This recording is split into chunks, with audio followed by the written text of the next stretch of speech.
The Lions just added a tight end, and surprisingly, that's not what's generating the most buzz. 2 provocations have occurred, and both have hit Detroit hard. The latest news about the Lions is shaking up the media. One shows Jared Goff criticizing an ESPN analyst live on air, while the other leaves fans questioning why a renowned cornerback continues to be ignored. Oh, and a sneaky play just happened behind the scenes, one of those that can reveal more than it seems. Let's analyze everything, starting with Goff, who clearly had something to vent about. Jared Goff went full savage on the radio this week, and he didn't even raise his voice.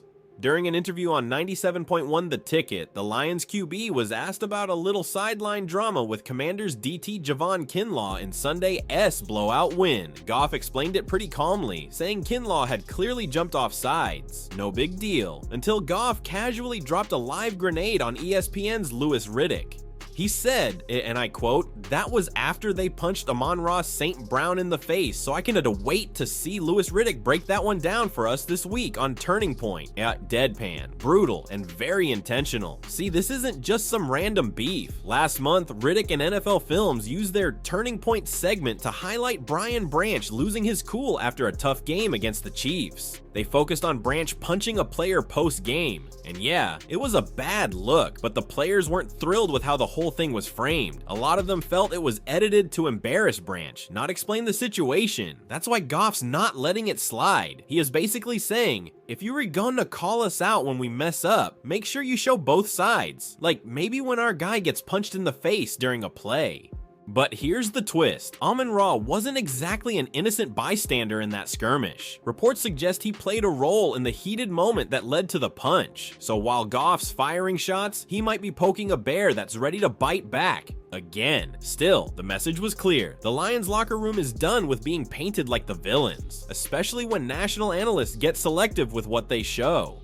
Goff might not be the loudest leader, but when he speaks, the locker room listens. And when he takes a jab on air, it's because the whole squad feels the same way. This kind of tension with the media, it doesn't happen unless there's already frustration boiling under the surface. The Lions are winning games, yeah, but they're also keeping receipts. And Goff's making sure the next time Turning Point rolls tape, they remember Detroit's not here to be anyone's storyline prop. And while Goff's tossing shade at analysts, the front office is catching heat too, cause a veteran corner everyone is talking about is hitting visits, and Detroit's not even picking up the phone. Here's one for you. Asante Samuel Jr. is back on the market, cleared to play after spinal fusion surgery, and teams are lining up to check him out. Packers, Vikings, Bears, they've all booked visits, but the Lions? Not a single call, not even a, "Hey, how's the back feeling?" Detroit's secondary is beat up. DJ Reed's still chilling on IR with that hamstring. Kirby Joseph's been sidelined with a knee, and rookie Terrion Arnold seems to be collecting injuries like Pokemon cards, now in concussion protocol. You would think this would be the perfect time to kick the tires on a proven corner with playmaking instincts, but nah, nothing. Mike Payton from A to Z Sports reported that the Lions Haven T shown any interest in bringing Samuel in, not even for a visit, and fans are starting to ask the obvious. Why the hell not? Look, we get it. Spinal fusion isn't like coming back from a twisted ankle. That's major. But Samuel's camp says he's good to go, and clearly other teams are buying in. This isn't just a case of we're being cautious. This feels like a flat out no thanks. Maybe Detroit's front office sees something we don't. Maybe the medical red flags are louder behind the scenes. Or maybe, just maybe, they are a little too confident in the depth they think they have. Let's not forget, Samuel's no scrub. When healthy, he's a turnover machine. He's got that ball hawk DNA, an experience that could help stabilize a unit that's barely holding together. Sure, the tackling can get sketchy at times, but this guy knows how to make quarterbacks nervous. The most Lions thing about this, fans didn't even expect a big deadline trade. They just wanted something. A visit, a rumor, a whiff of interest, but crickets. Brad Holmes has earned trust. He's made solid moves and built a core that's competitive, but staying silent when a corner like Samuel is available and visiting division rivals, that's tough to defend. This might not be a huge mistake. Samuel could flame out, but it is also the kind of decision that gets remembered if the Lions secondary ends up getting cooked late in the season. No one's panicking. yet, but you can feel it. Now the frustration's starting to bubble, and while the front office sits out the Samuel sweepstakes, they did make a move. Not a headline stealer, but a familiar name just walked back into Allen Park with a helmet in hand. While the Lions stayed quiet on the big names, they did pull the trigger on a move this week, and it's a familiar one. Tight end Anthony Firkser is back in town after a solid workout and has officially been signed to the practice squad.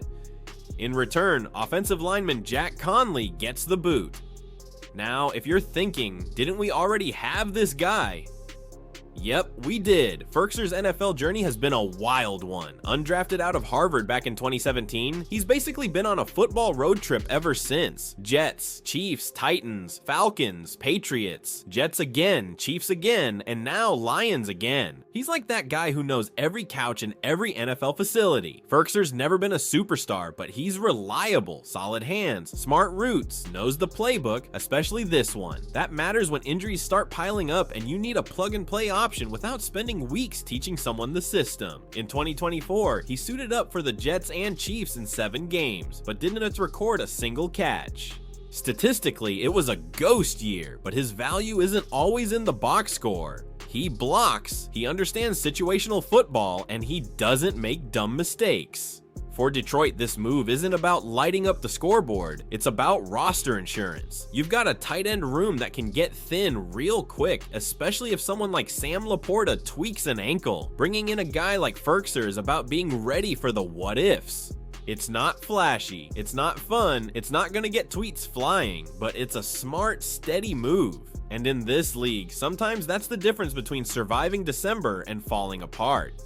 Firkser's probably not the guy who wins you a playoff game, but he might be the guy who helps you get there when someone else goes down. That's a role this team clearly values. Goff's firing shots, the front office is playing it safe, and the Lions keep leaning on familiar names. But is caution gonna cost us? Or is this just smart management? Drop your take below and hit subscribe so you don't miss what happens next in Detroit.